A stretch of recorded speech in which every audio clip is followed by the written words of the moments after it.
$230 million in book, $60 million in market cap, $25 million net earnings, and $31 million pre-tax earnings. Each went up about 5-6 times. It's simple. This is Liu Liu, one of the greatest investors of all time. His fund, Himalaya Capital, manages over $18 billion and has had lucrative success. The answer is Liu Liu is not the normal. He's the Chinese Warren Buffett. He's very talented. And this is billionaire Charlie Munger, Liu Liu's mentor and friend. They met sometime in the late 90s while Liu Liu was working as an investment banker after college. But they didn't really have a meaningful heart-to-heart connection until Thanksgiving of 2003, where their relationship really started to gain traction. 2 years later, Charlie Munger would join up with a fellow named Peter Kaufman and publish Poor Charlie's Almanack, a wicked valuable but wicked expensive book. No, that's not the version I'm talking about. This is. Ha! Take that, said Barnum. Oh, never mind. Liu Liu loved this book so much that in April of 2009, he had it translated into Chinese. And years down the line, decided to follow in his mentor's footsteps with his very own version of the book with his own teachings, which is either labeled coffee table, bookshelf, people playing hockey, a neighborhood, a restaurant, and the different chakra natures of Naruto, or Civilization, Modernization, Value Investment, and China. Ironically, an English version of his book currently doesn't exist, although I've reached out to the publishers and it's definitely something they're interested in. In the meantime, like I said, Liu Liu's book is simply a corroboration of his finest work. And if you do some pretty creative investigating, you can actually get the whole book already. In this video, I've translated Liu Liu's Civilization, Modernization, Value Investment, and China book, amassing the greatest collection of Liu Liu's speeches and writings that I think exists. I don't want to overhype anything, but I have found some pretty fascinating things I'm super excited to share with you, like how Liu Liu's secret investing formula may or may not be using EBITDA. How anybody can turn that into something they use as a metric that talks about earnings is beyond me. Charlie?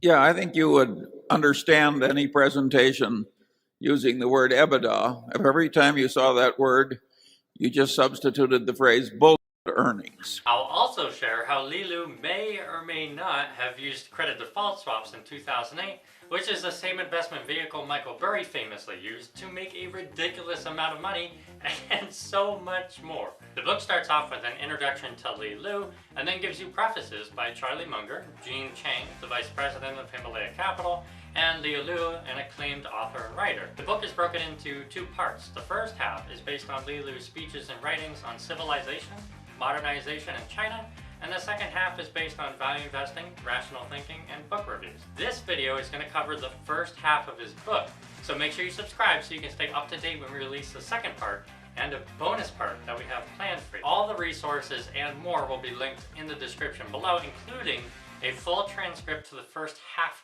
of this book.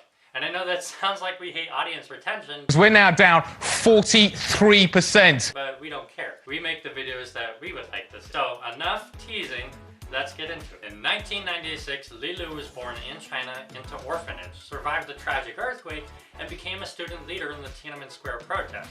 And somehow, after weathering all of that, managed to immigrate to the United States, learn English, and become one of the first to graduate Columbia Business School with 3 degrees. At his time in Columbia Business School is where he discovered Warren Buffett and value investing and really fell in love with the practice. He took his student loans, invested it, and did remarkably well for himself. So much so that after he graduated college, he quit his job as an investment banker to start up his own hedge fund. Since then, he's become the only investor Charlie Munger has ever given money to manage for him. He's been featured in the National Museum of American History, he's on the board for Columbia's trustees, and so much more. Charlie Munger's preface was extremely long. Well, by Charlie Munger's standards. Anything we do that approaches derivatives, Charlie? Directly? No. No. I may have to cut him off if he talks too long. We can pretty much sum up the preface by the 2 videos we have linked in the description below. The first video is Charlie Munger saying that he believes Liu Liu is the Chinese Warren Buffett. And in the second video, we get to see why Charlie Munger chooses to invest his money with Liu Liu rather than Todd or Ted, the rising investors at Berkshire Hathaway. And this is his reasoning. Charlie Munger said that he met Liu Liu first and decided at that time that he was a remarkable individual and that the odds of finding someone equal to or better than Liu Liu were slim to none, and decided to invest his money with Li Lu. From there, he decided the only thing left to do is just be inactive and wait. He's more focused on avoiding mistakes than he is trying to find the absolute best alternative. He said that if he ran around trying to invest his money with the next Todd or Ted every time one showed up, he would risk the chances of making a mistake. So he chooses just to sit and wait with Li Lu, and so far it's done remarkably well for him. The next preface is by Chang, who met Li Lu while Li Lu was attending Nanjing University, and Jean was attending Peking University. They would also go on to be classmates together at Columbia University. Years after graduation, Jean was asked to join Himalaya Capital, and as a part of the onboarding process was asked to read a number of books, including this one, a biography of Ben Franklin. Li Lu and Jean would frequently go on walks together, where Li Lu would do most of the talking, just pouring out whatever ideas he had at the time. On one of these walks, Li Lu shared in great detail the insights he learned from these books. Jean loved the conversation so much that he coerced Li Lu into sharing that entire conversation again, but this time having it recorded and transformed into articles that Li Lu would publish. Eventually, these articles would go trending and then be transformed into the first half of this book. Next, we get a preface from Liu Liu, an acclaimed author-writer who chose to write about the influence Li Lu has had on her career. Bear with me, this next part's a tongue twister. So early in Liu Liu's career, Li Lu said that she would become one of the greatest female writers of all time. And whereas she didn't believe it herself, she did believe in Li Lu, which gave her tons of confidence. I read the entire segment as a true testament to Li Lu's influence and knowledge as a teacher to Liu Liu. Speaking to Li Lu's influence, both Chang and Liu Liu agree that when you first meet Li Lu, he comes off like a sharp steel knife. What do we people pay you for? But when you really get to know him, you get to understand how calm, gentle, and generous his soul really is. As for his knowledge, Liu Liu says that she's seen predictions Li Lu has made 20 years ago finally come to fruition, and is very excited to see the predictions Li Lu makes in this book also come true. Having been born in the Chinese Cultural Revolution, most things were censored, so for a curious mind like young Li Lu, who was always looking for a problem to solve, his erudition didn't truly ignite until he got into junior high, when the world of physics, the universe, and philosophy really opened up to him. One chord that struck early on was Karl Popper's philosophy of science, much like it did with George Soros. One thing that Li Lu did with this scientific method was apply it to all sorts of fields, from humanities to literature and to history and so much more. It's one mental model that Li Lu uses to continually pressure him in asking, what is true intelligence? As Li Lu is discovering value investing, it just clicked with him. One thing that appealed to him distinctly was the fact that value investors see stocks as pieces of businesses. Prior, Li Lu was always dissatisfied with indirect investments because he always wanted to own a business himself. He even went as far as to start his own venture capitalist firm in the technological bubble. And it had such an enormous impact on him that he went to speak at the TED7 event and found himself immersed in what other people were saying about technology at that time. It's an event that has had such an enormous influence on Li Lu that he's tried to attend this event every single year since then. The relentless pursuit of knowledge has become Li Lu's meaning of life. With every little bit he learns, the happier and the luckier he feels, and the more optimistic he becomes about the future. It's through sharing these writings and these speeches that he hopes to pass down these same feelings with you. But those are the prefaces, so now we can get to part one, civilization, modernization, and China. Li Lu believes that the process of investing is by essence making a prediction about the future. So if you want to invest in a country like China, you must understand the country itself and the trend insights.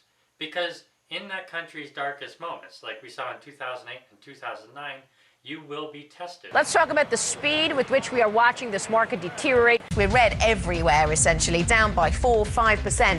It'll be extremely difficult for you to have foresight without that level of comprehension. But just how much about a country should we know, and how far back should we go? Well, the thing that I'm starting to realize about characters like Liu Liu and Warren Buffett is that when they truly want to understand a concept, their breadth encompasses a much larger scope than I think most people realize. For example, listen to what Adam J. Mead, the author of The Complete Financial History of Berkshire Hathaway, had to say about his interaction with Warren Buffett. I have to credit Warren, for having me go back this far, because when I first started the book in, like I said, he arrived in 1965, and I said, I'm going to go back to 1955, look at the decade before and then work forward.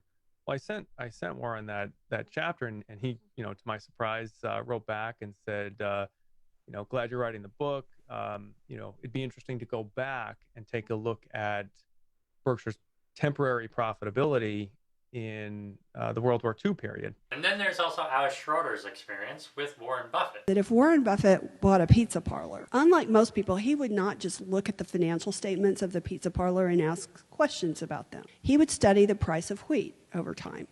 He would learn how much water went into the pizza dough and how much it cost. He would know everything there was to know about pizza sauce and the cost of it, cheese, all of the toppings, whether there was a way to make pizza with a bit fewer of them. He would know the price of pizza ovens, all the different kinds of pizza ovens, what it cost to run them, what it cost to repair them, how often they had to be replaced.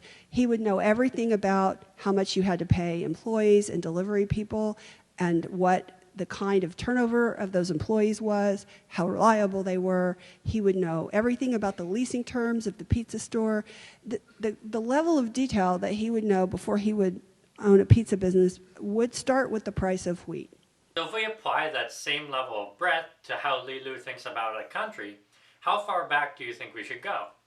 Well, Liu Liu went 150,000 years ago when humans first walked the earth, so we can examine how civilizations grew over time. But the only problem is we didn't have a measure of GDP going that far back to measure how strong a civilization was. So instead, Liu Liu turned to the work of Ian Morris and the Morris Index. Ian Morris created the Social Development Index, which he used to track the rise and fall of civilizations over time by identifying the 4 main aspects of absorbing or using energy. Liu Liu took these concepts and applied them to human history in his own way to create time frames he labels Civilization 1.0, Civilization 2.0, and 3.0. According to Liu Liu's research, the human species has been around for about 150,000 years, and it wasn't until about 70,000 years ago when the Milankovitch cycle enabled conditions for hunting and gathering.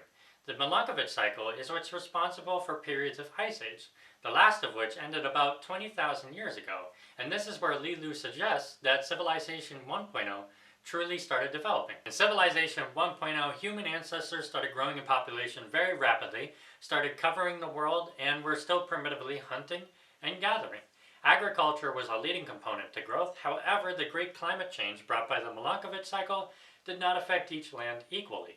For example, Southwest Asia and the Middle East were very flush with agriculture, while geographically disadvantaged regions like America and Australia did not see that same level of growth. As each territory would grow in population, the land itself would be pushed to its limit and cause a population to combat something called the Malthusian Trap.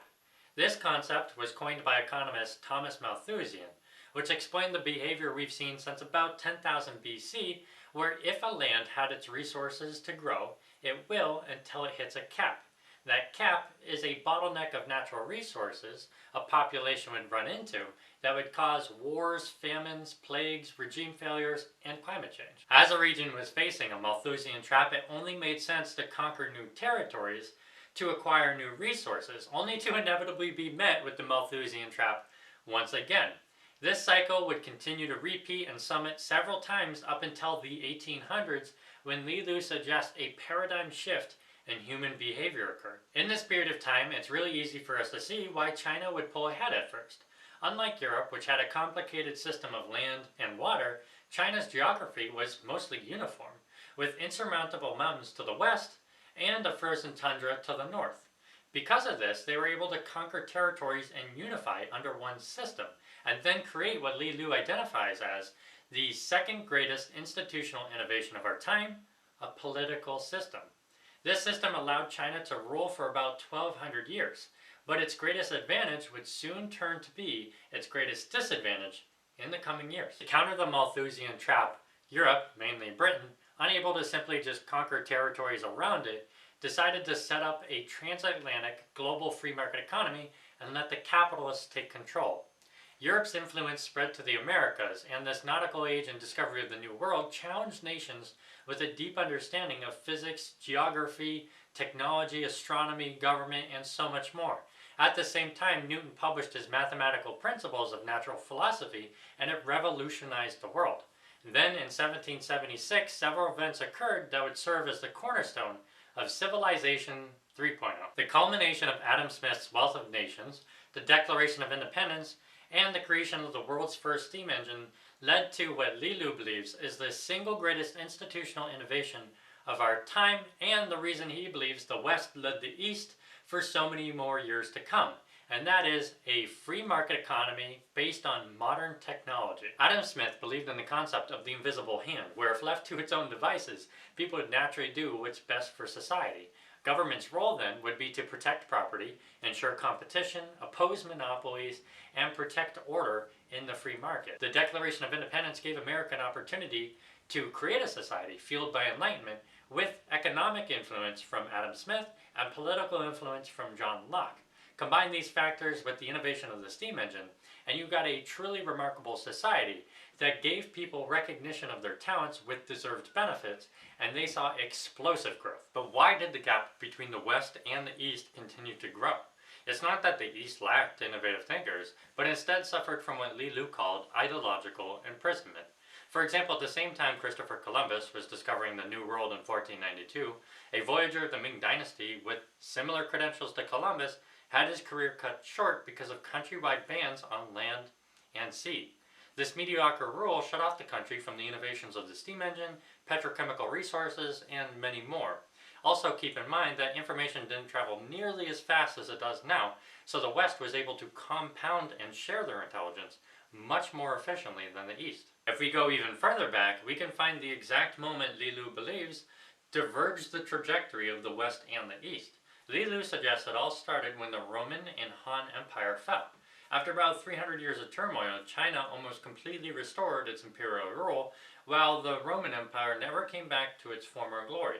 This would lead to a sequence of events that would allow the West to discover geography, the Renaissance, and the Enlightenment.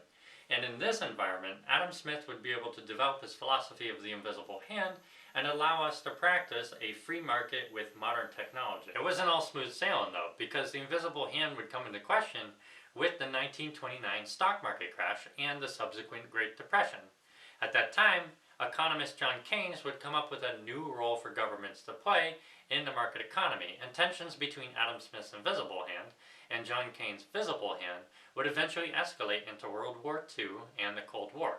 The results, as we know, are that Adam Smith's market economy would be embraced gradually and then fully. China, though, would be afflicted by both war and politics from about 1840s to about 70 years ago, when it was finally able to seize the illustrious combination of a free market economy with a focus on modern technology. However, China is still struggling with whether it wants to adopt the invisible hand or the visible one. In this civilization 2.5 state, as Liu Liu describes it, it is still seeing bountiful results. In fact, in the last 40 years, China's GDP has gone up more than 100 times. China's lag became its second mover advantage. China got caught up in a tailwind of internal revolution that did not require global competition and allowed for a visible hand to rule. However, if China were to get large enough and global competition were to get involved, it will take an invisible hand of a free market economy in order to overcome what the market needs. Otherwise, China is doomed to repeat the past mistakes of other organizations that were unable to adapt, like Kodak and Xerox. Up until this point, government intervention has been traditional practice, but if China can't fade its central role and bring its attention to being more of a judge and a fair referee, then it won't allow the free market to function independently. Liu Liu believes this will inevitably happen, and that state-owned enterprises will eventually separate, breaking into private entities. So what else is Liu Liu forecasting about China's future? Well, in terms of culture, he believes it's ironclad and very unlikely to completely adopt Western culture. If anything, this explosive growth has allowed people to rediscover the most essential parts of Chinese culture. However, traditional Chinese culture should do well to integrate science, technology, rational thinking, integrity, and global influence, especially because a lot of the common practices and concepts of traditional Chinese culture shine well in the new era. As for the sociopolitics, the West handles that through democracy, which allows for opportunity, transparency, and equality, but it's not without its faults. For example, democracy can incentivize the short-term interests of a society and put it into paralysis when the right thing needs to be done. These are the key beliefs that Liu Liu believes can help propel the Chinese socio-political evolution, along with a policy for zero tolerance of corruption, a system of checks and balances, media supervision, tying political salaries to the marketplace, and putting the interests of the individual equal to that of the collective. Liu Liu believes that the long-term success of an economy depends on its market size, which after World War II and America's decision not to colonize was no longer restricted to its boundaries, as was the case with the agricultural civilization 2.0. By adding allies to its market economy, America's order was cemented. However, there lies a gap between America's principles of a free and equal market and the foreign policy it practices. For example, Liu Liu points to the sanctions placed on Cuba and Iraq. Liu Liu says that there are pretty much three different market participants. There are the core market members, the external market members, and the fully sanctioned countries. Having China in the international market appeals to those who want to see China become more like the US, and is unappealing to those who see China as less of a competitor and more of a threat. Liu Liu believes that the US is generally more happy to have China in the international market, especially those businessmen and women who have seen the opportunities that China's been able to present, and also like to see cooperation on a global scale on issues such as financial crises, climate change, nuclear power, and terrorism. Liu Liu believes that China should do well to not follow in the footsteps of Russia, who, once seen as a threat, was virtually kicked out of the international market. He then goes on to suggest that people who believe China is only in the international market to overthrow the American order both underestimate the power of the American order and overestimate China's domestic and international influence. As it stands now, the US share of GDP across the world is 25%, whereas for China it's 15%. There is still some ways to go. Liu Liu believes that US-China relations should and will move towards a more global economy and as a result become closer politically. The challenges then would be to avoid a Thucydides trap, to work on domestic middle class issues, and to share in the profits and the costs of maintaining an international market. Ultimately, Liu Liu is extremely optimistic about the future and sees a future that has a global economy that's more cooperative and competitive. Then Liu Liu cites the work of economist David Ricardo, who came up with the principle of comparative advantages, which is the idea that if we focus on what we're great at and work with people who do the same, we'd be better off as a collective than all of us trying to do everything ourselves. YouTube icon MrBeast had a wonderful way of explaining it. Like, imagine a world where it's just you working solo, and you work 12 hours a day every day for like a year. And you're just grinding, you make a mistake, you learn from it, you grind, you make a mistake, you learn from it, and you do that for like a year. And then imagine a different world where you have 4 friends who are also equally grinding in something similar. Friend number 1 makes a mistake on Friday, he teaches the other 4 people. Friend number 2 makes a mistake the next week, teaches everyone. And then like you're all learning from each other's mistakes. You're all constantly studying 24/7 and downloading each other. Like after a year, you're like 2 years ahead of the guy who was just solo. So after personally reading part 1, I see that Liu Liu is extremely optimistic about the future. He sees a free and equal market focused on modern technology, creating this economic talent system that will only blossom as it becomes more globalized. But that's all I have for you in part 1. Like we said earlier, in the description, I'll include all the sources, including a fully transcribed part 1, all the books he referenced, and anything that I thought would be beneficial. We have the next part and the bonus part coming as soon as we can produce it. And let me tell you, I personally believe it gets better and better each time. So make sure you subscribe to be notified when we can produce that. But that's all I have for you in this video. Thank you so much for watching. Thank you, Scott, for editing this beast of a video. And until next time.